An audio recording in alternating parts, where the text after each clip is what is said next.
Well, we did the narrows without much thought, just kind of numbed ourselves out for that one. We're on the home stretch now. Let's do it. Give it a go. I know I said we'd only accept green lights, but we're going through a few yellow here. This is the home stretch. Not gonna lie to you guys. This is terrifying. But we're here. Holy crap. It's so steep. We're almost there.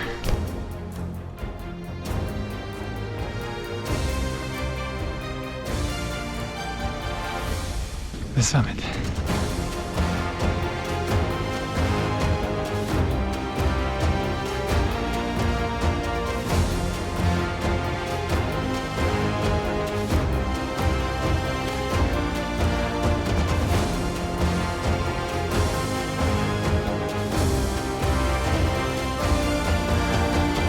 There it is, my first 14er.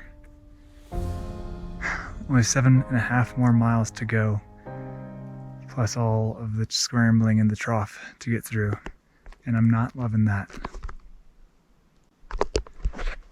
But we made it. The 14er is in the books. For me, the 14er is in the books. A year-long love affair culminates right here on top of the world. Pretty much everything I'd hoped it would be. This is the hardest thing I've ever done.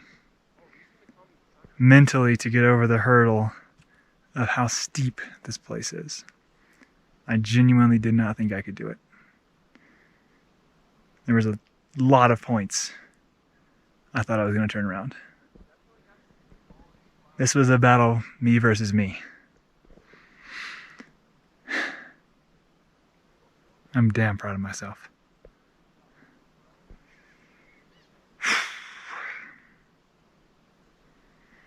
Alright, I'll catch you on the way down. As if the exposure wasn't enough, like all of my videos, we had to add a little more danger. We got some clouds rolling in, and we have the entire trough to go to avoid some landslide activity here, so I think we're gonna be okay. You just never know with the weather up here. Still have more to go. Forecast said we should be alright, but we know how mountains play with forecast. They don't play nice. For now, we're down climbing. As soon as I got over those panic attacks, it became fun. Started having a little more confidence in myself.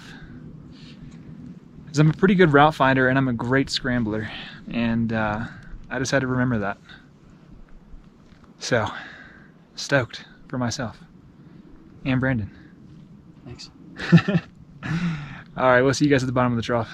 We're exiting the trough on our down climb, and we couldn't have timed it any better. As you can see,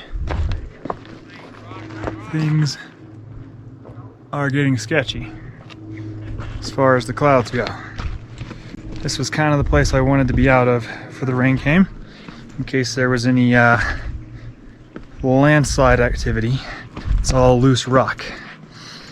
It took a pretty good spill back there. Hopefully I'm okay. I feel okay for now. All right. Only 6.5 more miles to go. Oh, we're in our down climb of the ledges. And obviously, mentally I'm spent. I'm ready to get out of this exposure section because mentally I'm spent. I'm not making as good of decisions. My balance is a little off. I'm ready to be back on solid ground. So we will see you there.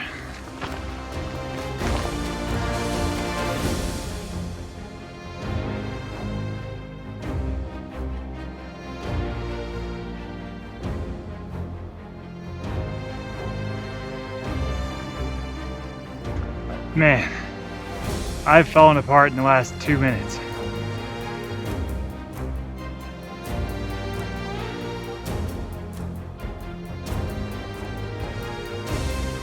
As we get closer to the boulder field, starting to rely less on decision making and more on just physical ability. And with the physical ability fading fast, it's not a great combo. I promise I'm more sure-footed than this. I know every video. Somehow I only fall on video or trip or slip. I'm really not this unstable. On video. It's the camera, dude. I did the same thing. I only fall on video. I was fine earlier. Back at the keyhole. Blood pumping in my ears. Rain getting closer. Man, I am very happy to be done with this exposure back here. This is all I could do to stay on this thing.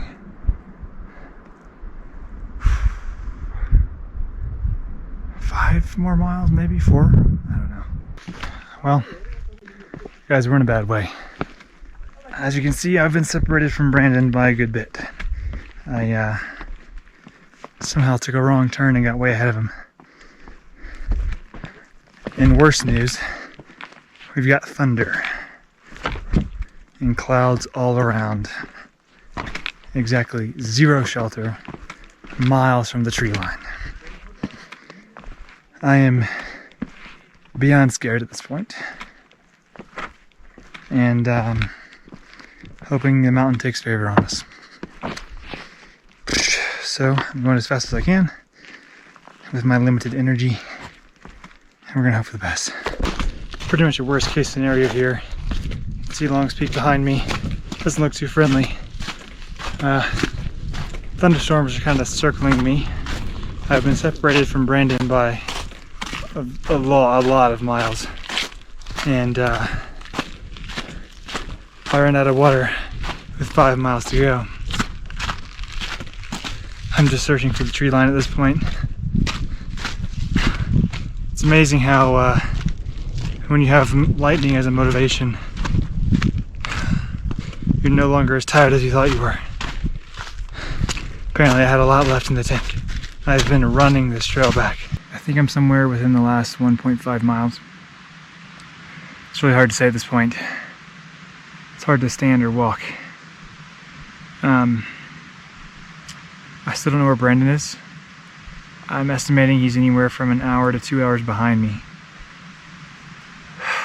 My plan at the moment is to get to the car, refill my bladder with the water bottle in my car, give him 30 to 40 minutes, and then hike back up to see if I can find him. Man, this day.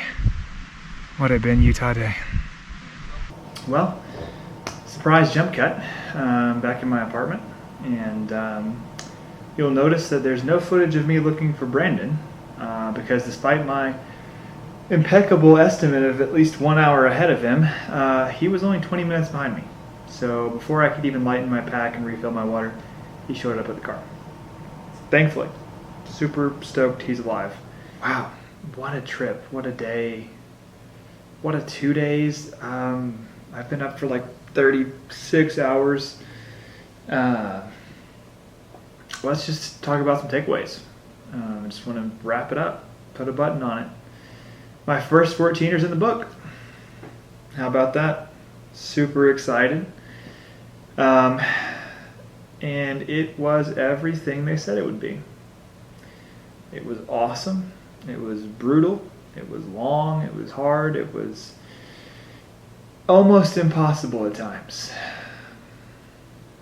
And yet, somehow we finished it. Brendan and I were talking on the drive back, and we both just genuinely don't know how we finished it. I learned what it means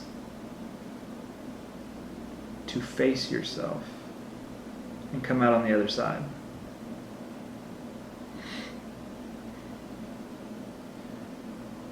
You see, for a year I've been thinking that this mountain was going to give me something magical. Really what it did was simply provide a canvas for me to paint on, for me to learn about myself. The mountain was more of a medium than a guru. And if you're sitting there today saying, I did this hike when I was 10, that's awesome. We did it with 0 sleep. And it was our first 14. And I really don't care what you did at 10. This was about me and the mountain. This was always about me and the mountain. What I didn't realize was that it never was. It was about me and me. The mountain knew I had something to learn about myself. And it showed me. It gave me an opportunity to prove to myself who I am, what I'm capable of. Before this, I said I knew it would take everything I had, and that's a price I'm willing to accept. Every time I thought I was spent, every time I thought I was on E, the mountain challenged me again. It said, I don't think you're quite there yet. I don't think you know what E means. This is the longest hike I'd ever attempted. The most strenuous hike I've ever attempted. The most mentally challenging hike I've ever attempted. And I came out the other side. I am so proud of what me and Brandon accomplished today. Sometimes you have to look death in the face, keep going. Today was that day. So that's Long's Peak. I hope you know it a little better. Hope you know me a little better. And I will say, if you want to know yourself a little better, give Long's Peak a go. As long as you do the research first. All right. I'll see you in the next one.